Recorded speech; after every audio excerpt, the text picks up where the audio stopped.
त्यांच्या विरोधात निशिकांत होते, जे सुनील शिंदे आमदार सुनील शिंदे यांची बंधू आहेत, आणि विद्यमान आमदार महेश सावंत हे त्यांच्यासोबत सावलीसारखे उभे होते, त्यांच्या प्रचारात उभे होते. तुम्हाला काय वाटतं? त्यांचा आरोप होता की सरवणकर हे जे नाव आहे मला या दादर विभागातून पुसून टाकायचं किंवा नायनाट करायचं त्यांचं किंवा त्यांना संपवायचं आहे अशी भाषा बोलली गेली, तर तुम्ही याला प्रत्युत्तर काय द्याल? बघा, त्याचा घमेंड हा त्याच्या बोलण्यामधनं दिसून येतो. आज माहीम विधानसभेतले किंवा दादर विधानसभेतले मतदारांना माहिती आहे.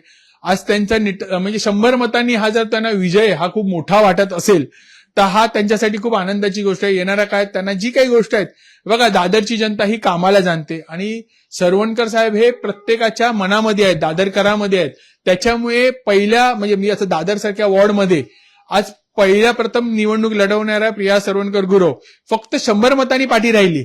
त्याच्यामुळे महेश सावंत हे स्वतःला खूप मोठे बादशाह समजत असतील, खूप मोठे नेते आहेत, ते आता झाले पण असतील मोठे नेते असं त्यांना वाटत असेल. पण इकडे आजही त्यांना दुःख आहे की इकडे कुठलीही समस्या असेल इकडचा रहिवासी हा सरवणकर साहेबांकडे येतो. काही झालं तरी काल देखील आपण बघितलं तिकडे सरवणकर साहेबांकडे शाखेत गर्दी असते. काही कुठलाही समस्या असेल तरी अद्यापही त्यांना सरवणकर साहेबच आठवतात. आणि आमची जे शिवसेना भाजप ही खूप भक्कमपणे युती आणि चांगल्या प्रकारे आमचं काम चालू आहे. त्याच्यामुळे जे काही घमेंड जो काही असतो हा जास्त दिवस टिकत नाही. येणाऱ्या काळात इकडचा जो मतदार आहे हा त्यांच्या घमेंडाचं उत्तर 100% देईल. विधानसभेत पराभव, आता महानगरपालिकेत पण पराभव. तुम्ही तिघे म्हणजे समाधान सरवणकर, प्रिया सरवणकर आणि सदा सरवणकर या जोडीने एकंदरीत या जोडीच्या विरोधात जे सुरुवातीपासून विरोधात काम करणारे होते ते भाजपचेच कार्यकर्ते होते असं तुम्हाला म्हणायचं आहे का?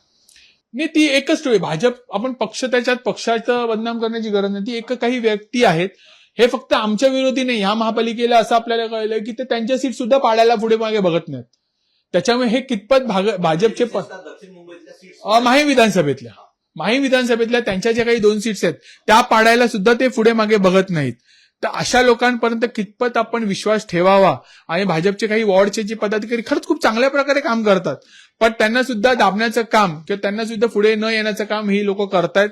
आणि येणाऱ्या काळात त्यांना मला असं वाटतं भाजपकडनं बरोबर जी काही कारवाई आहे त्यांच्यावरती होईल. काही खंत आहे तुमची, एकजुटीने जर काम झालं असतं तर समाधान सरवणकर, प्रिया सरवणकर आणि सदा सरवणकर यांचा विजय नक्की होता. एकजुटीने काम झालं असतं या विधानसभेत भाजपची सुद्धा एक सीट वाढली असती, आमच्यात सुद्धा वाढली असतं. यावेळेला खासदार सुद्धा आपला असता, आमदार सुद्धा आपला असता. पण जी काही एक टोळी आहे हे कुठेतरी निवडणूक आपण आपले जे महायुतीचे उमेदवार न येण्याच्या मागचं मोठं कारण आहे आणि त्यांच्यामुळे हे सर्व गोष्टी घडतात. विशेषतः सरवणकर कुटुंबाच्या विरोधात कट कारस्थान रचलं गेलं. नाही, सरवणकर कुटुंबापेक्षा मला असं वाटतं त्यांच्या सुद्धा सीटच्या पाडायला गेल्या भाजपच्या. आज भाजपचा सीट सुद्धा येऊ नये यासाठी देखील त्यांनी प्रयत्न केलेला. त्याच्यामुळे हा कुठेतरी एक ते स्वभाव असतो की आमच्याशिवाय इकडे कोणीच दिसायला नाही पाहिजे, असा जो काही स्वभाव आहे, अशी जी काही मेंटॅलिटी आहे, ह्याच्यामुळे या सर्व गोष्टी घडतायत. आणि सरवणकर कुटुंबापेक्षा आम्ही काम केलेलं आहे. जनतेचं काम केलं नसतं तर आज आमच्या लोकांनी मतदान केलं नसतं.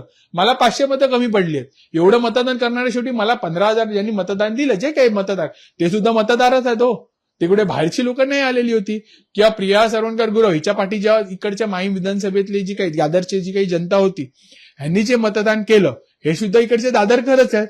त्याच्यामुळे त्यांचं प्रेम हे आमच्या पाठीशी ह्याच्या आधी देखील होतं ना, ह्याच्यानंतरही राहणार आहे.